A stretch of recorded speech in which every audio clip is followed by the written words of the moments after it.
Subscribe to our YouTube channel for in-depth interviews of India Inc. and press the bell icon so that you do not miss our updates.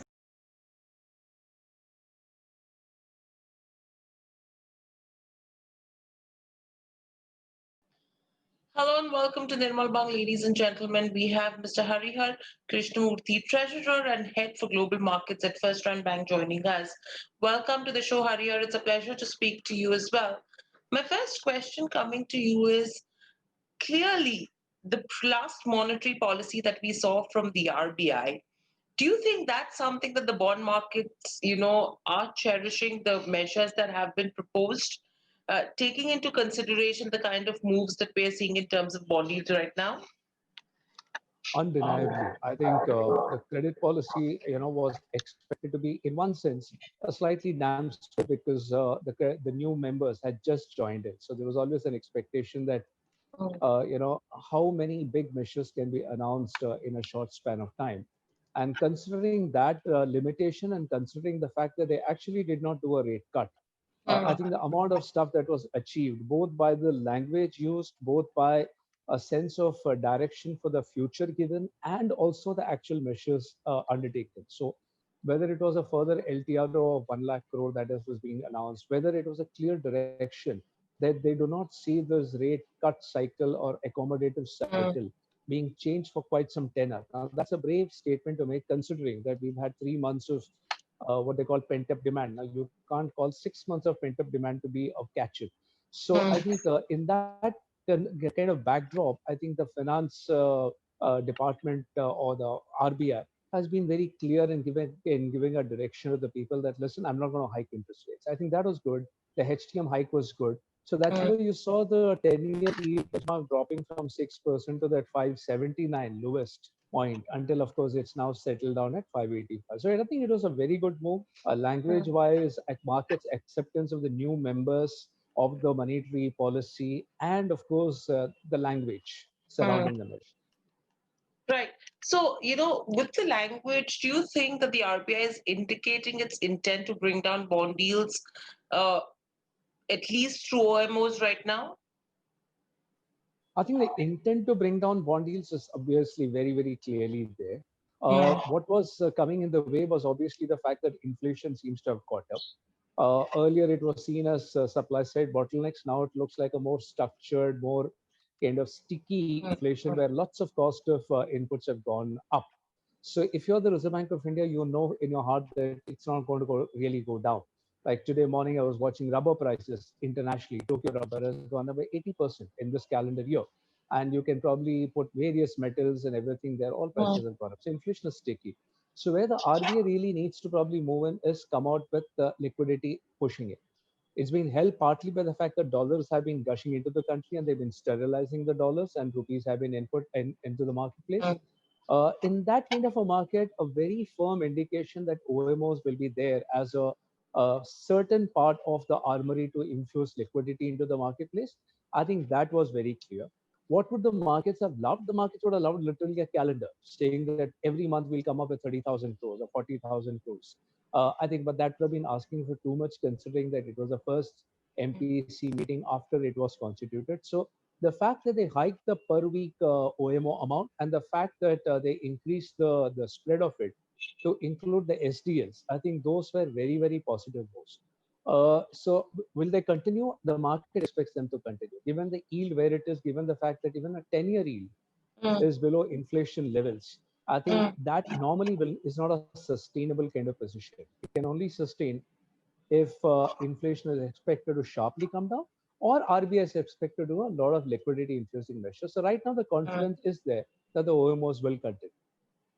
Right. So with this, when we talk about the yield curve as well, it has been steep, it is attractive. What would your preference be as in terms of investment, bets? See, it's a very interesting question. So if I were to draw a short-term view and a slightly medium-term view, so the short-term view is going to be clearly driven by what you hear from the Reserve Bank of India, what you hear in the monetary credit policy, what you see on the ground, and if you look at the equity markets, Mm, definitely a few sectors like paints, FMCG, etc., are firing away. but there's a whole lot of other sectors not firing. So you can safely assume that probably at least for the next 6 months, I'm mm, putting a number to my expectation. mm, Nobody's going to remotely think of a rate hike or a reversal of the accommodative mm, stance. mm, If you go by the words of the monetary policy, they've given a longer time frame on that. So if you're taking a short-term view, you can assume that the 580 or 585 10-year can even drop down to 565, 570, given what is called momentum trading. It is also going to be helped by external factors where the Federal Reserve giving a really long-term promise of keeping global liquidity very, very low.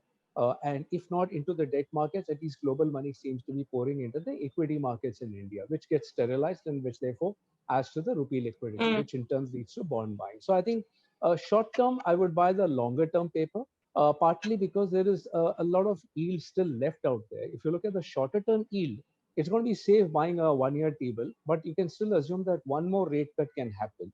But when you're buying a paper which is already trading below 4%, how much more meat is there in that thing from a capital gains point of view? So the ideal sector would be the 3 to 6 year sector, which is where the OMOs are also going to come in terms of the RBI buying. I think where the yield loss is not as much compared to the 10-year, but the yield drop can be substantial out there. So I would say the 5 year, give or take 1 year, I think that's where the entire meat is.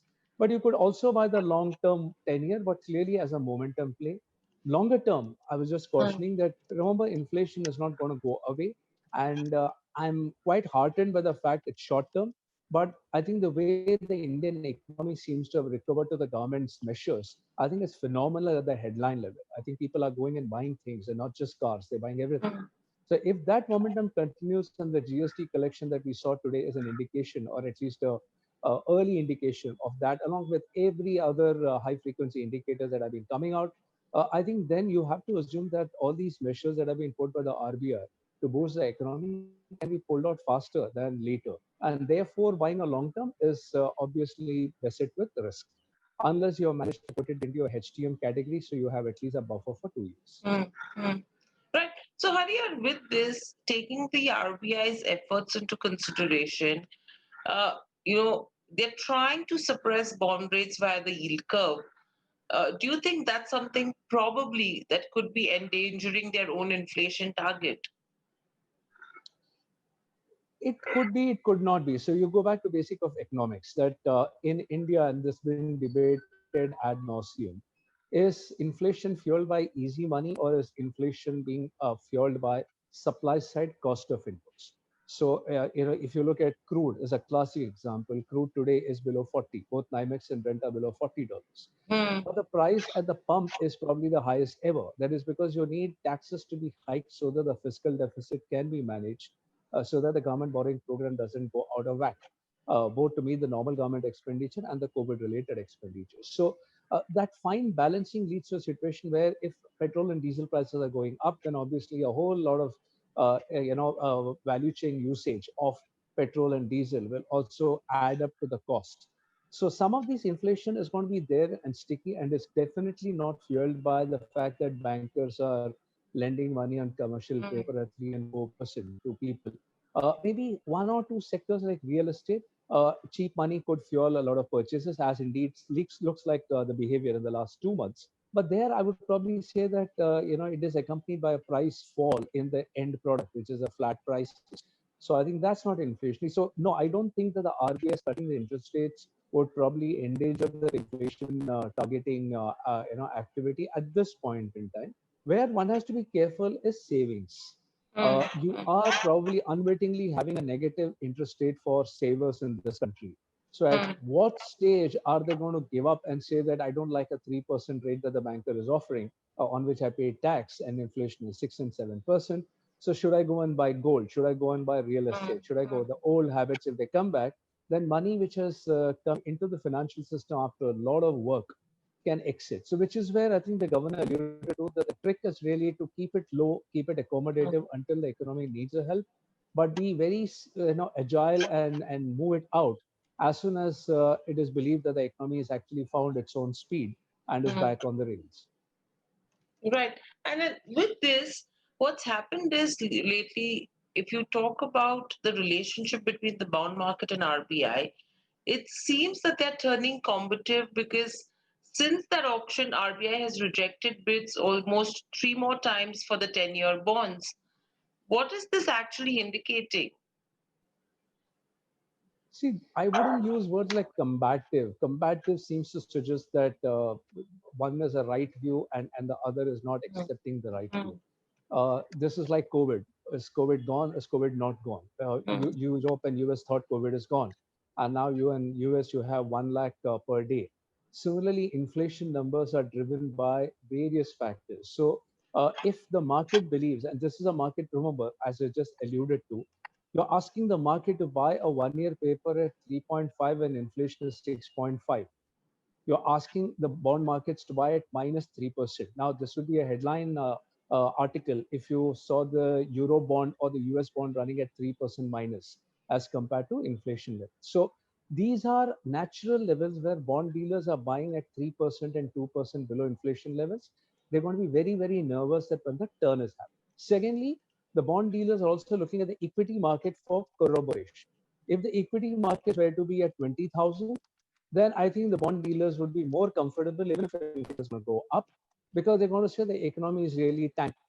But when you see corporate data coming out, at least selectively looking extremely good, and the equity markets pricing mm, recovery, at that time, if you the bond dealers are asking for a slightly higher yield, it's purely a subjective guess of where they think the inflation will be.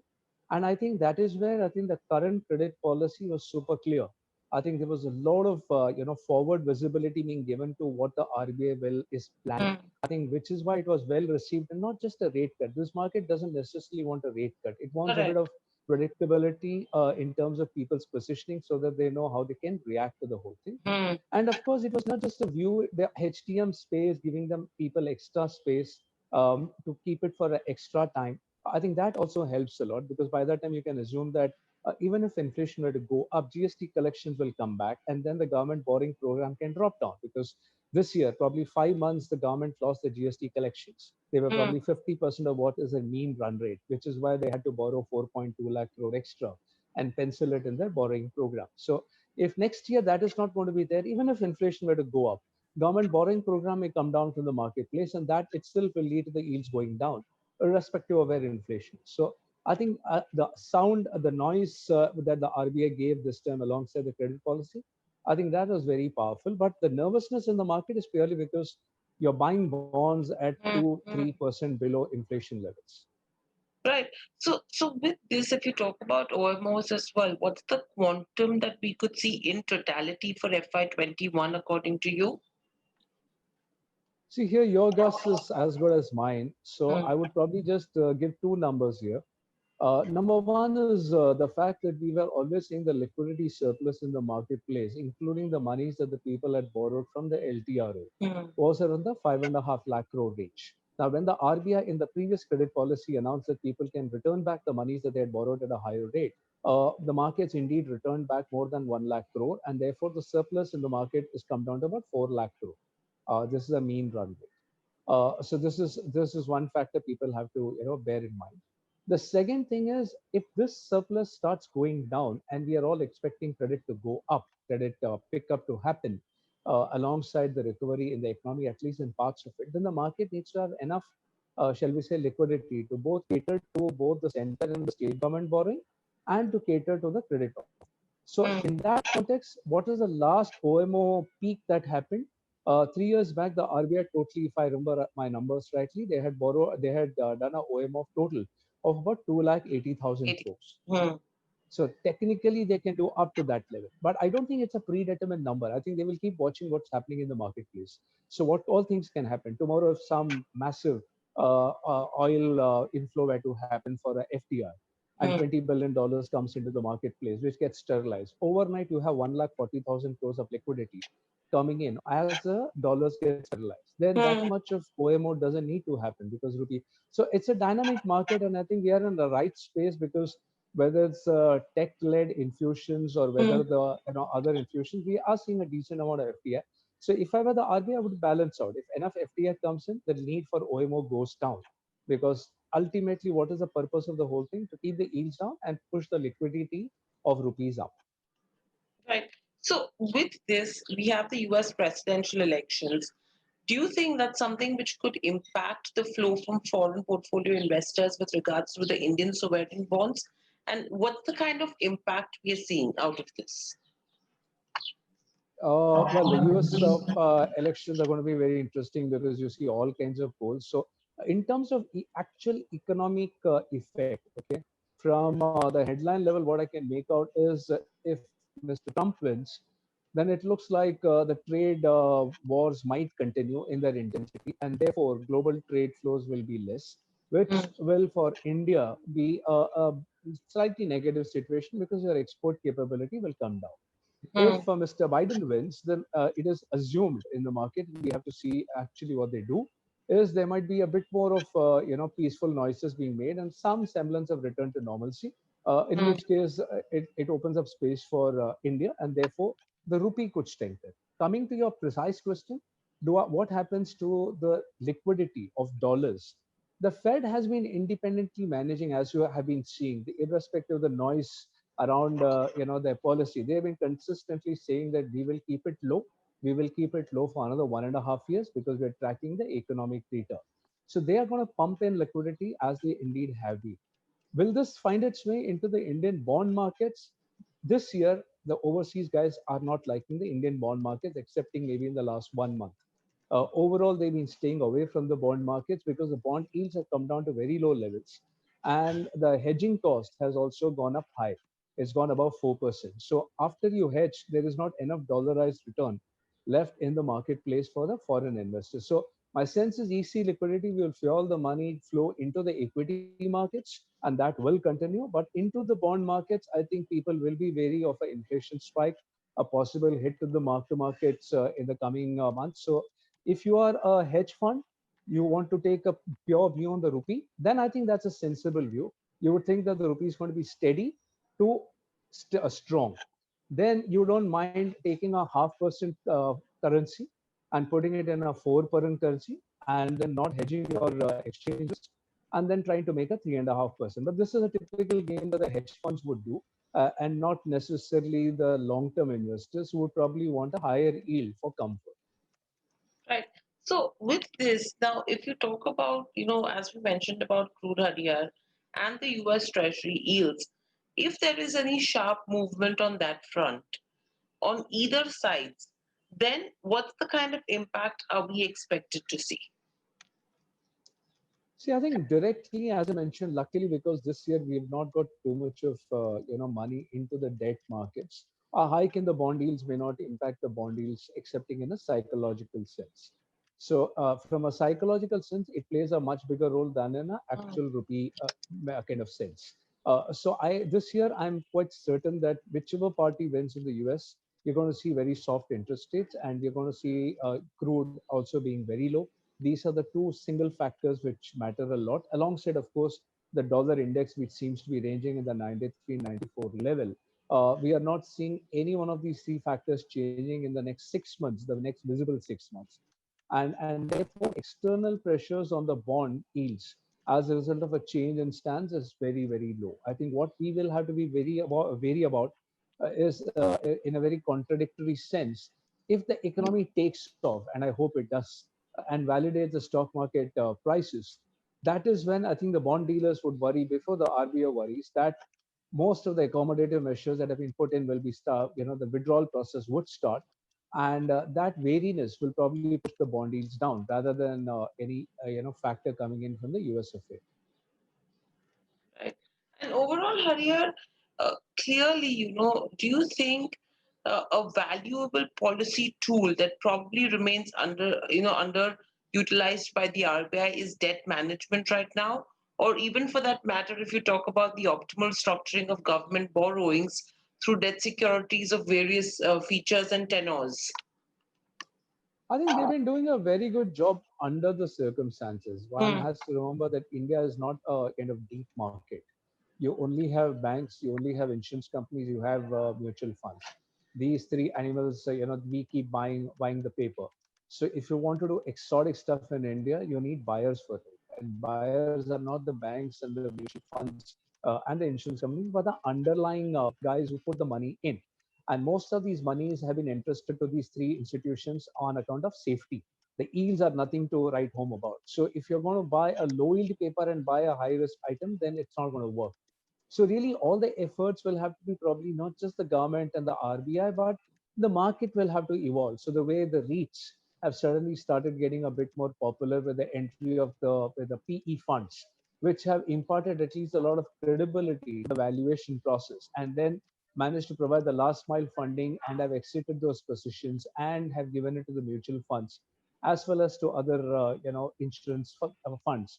I think that is the slow process that will happen, but I don't think bankers and mutual funds are really going to be looking at very, very innovative schemes because there is only so much you can do in the debt market in country.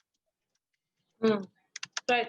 And overall, if you go to see, if you talk about banks as well, do you think they're ready to forego interest income in favor of the reduced earnings volatility? Because most banks are in capital preservation mode, and they're pretty much worried of the, balance sheet risk right now. See, the balance sheet risk is a very, very real risk. Okay. The very fact that the markets demanded and got a moratorium one and a moratorium Mm, two and a restructuring clearly tells you that the real problem has probably been papered over, kind of. We've given everybody space. So it is whatever numbers you're seeing in the bank balance sheets is not a real number. There is going to be some part of it which is recovered and some part of it which is going to be eventually written off. So in and separately, what has happened is the yields have come down. So typically what happens is if you are a lender, you would like to lend at a higher rate and try to make more money off the good guys and try and use that to kind of make up the loss on the others. Now bankers are caught on the wrong side of both because the good guys are giving them much lower interest rate, and of course you have the NPA issue. So mm, in these kind of circumstances, wariness is probably justified. Bankers have to be very careful because the NPA rates indeed have been high. If you look at the RBI FSR report, they're talking of technically the industry GNPS to go up to even as high as 14%.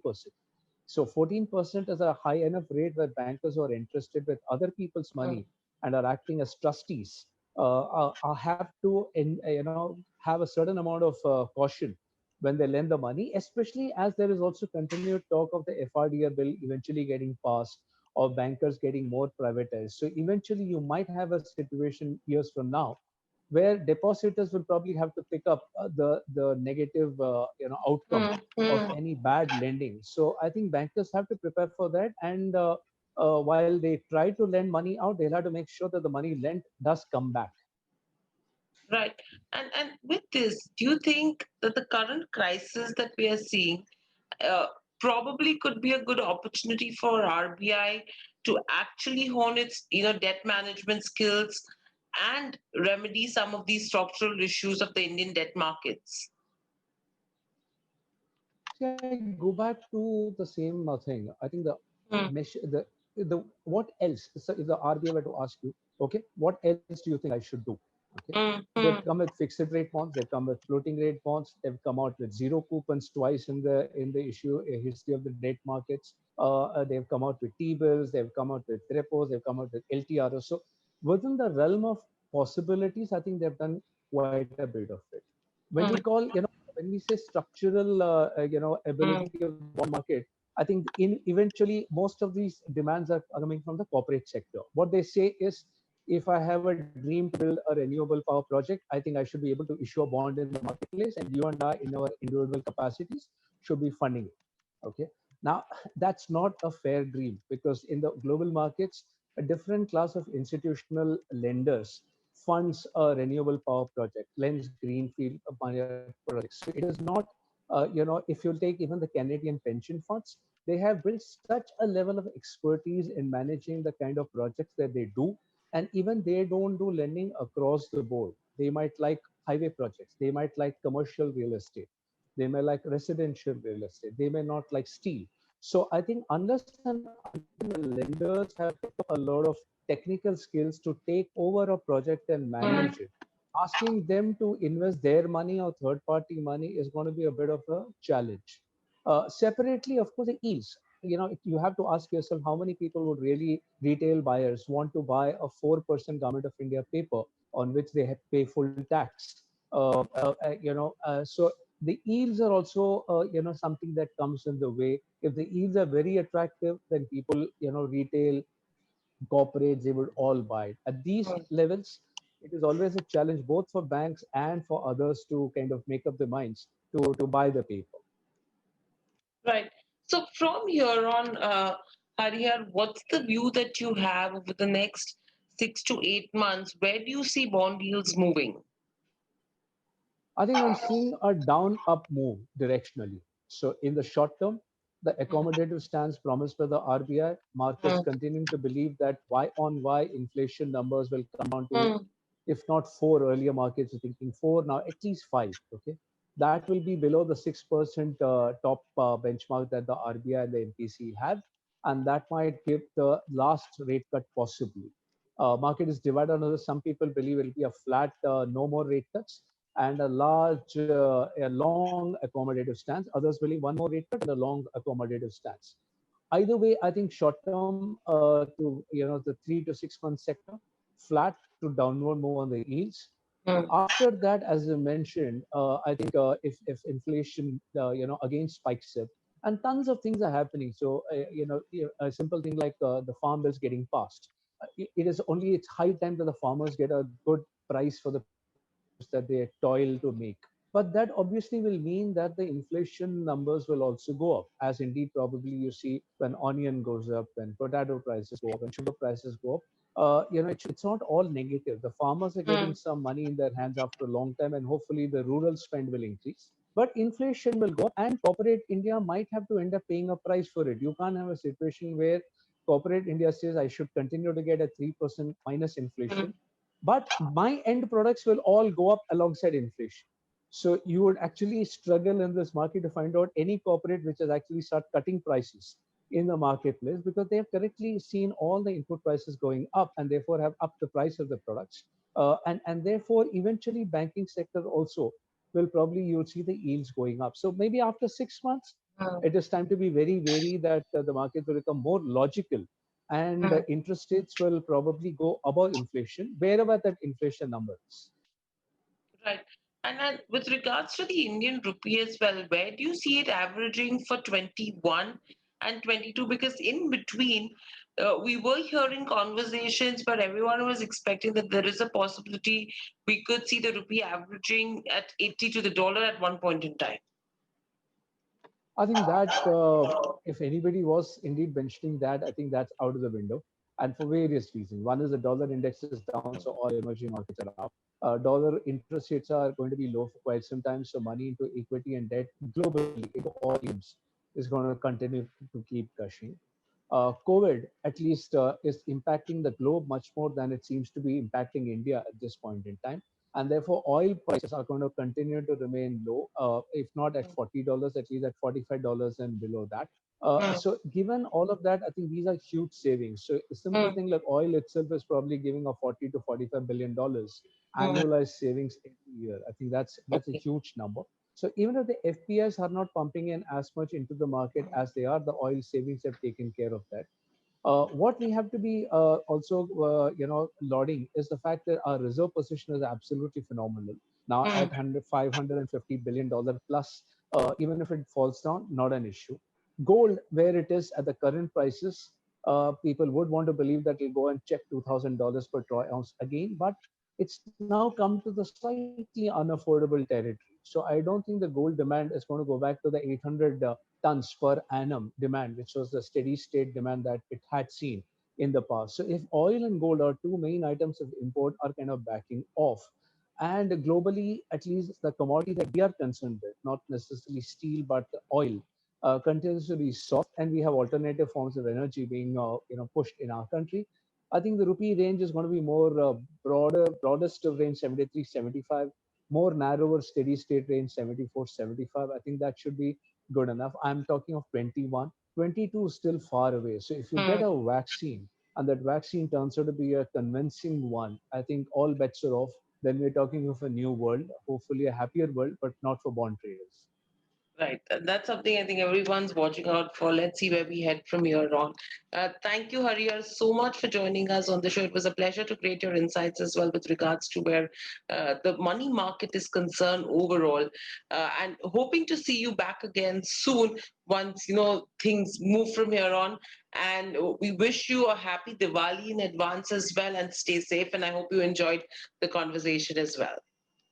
Thank you, Hiral. Thank you to all your viewers. Also, a very, very happy Diwali and great season's greetings. Let's hope this COVID pandemic goes soon behind us, and we validate the Sensex and validate all the measures that have been taken and see the outcome of that soonest.